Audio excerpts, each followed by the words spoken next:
আশা করি সকলে ভালো আছেন, আমিও ভালো আছি। যারা গণপ্রজাতন্ত্রী বাংলাদেশ সরকার টেকনিক্যাল এডুকেশন বোর্ডের অধীনে veterinary course, animal rearing and treatment and animal health and production 3 মাস 6 মাস বা 1 বছরের কোর্স, ভেটেরিনারি পল্লী চিকিৎসা কোর্সে ভর্তি হবেন, তারা এখনই যোগাযোগ করবেন। কারণ আজকে 23 তারিখ, কালকে 24 তারিখ, এই দুদিনের ভিতরে ভর্তি হবেন। যেহেতু জুলাই মাস চলে গেছে, অগাস্ট মাস, জুলাই থেকে ডিসেম্বর পর্যন্ত একটা সেশন আছে, আর এটা হচ্ছে জুলাই, অগাস্ট, সেপ্টেম্বর, অক্টোবরে পরীক্ষা হবে, আর একটা ডিসেম্বরে পরীক্ষা হবে। যারা এই কোর্সগুলোতে ভর্তি হতে চান, 3 মাসের কোর্স 8,000 টাকা, 6 মাসের কোর্স 16,000 টাকা, 1 বছরের কোর্স 32,000 টাকা।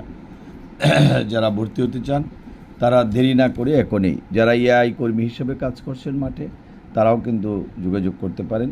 কারণ তাদের বৈধ কিন্তু কোনো সার্টিফিকেট নাই, এটা বোর্ডের বৈধ সার্টিফিকেট। বিভিন্ন কোম্পানি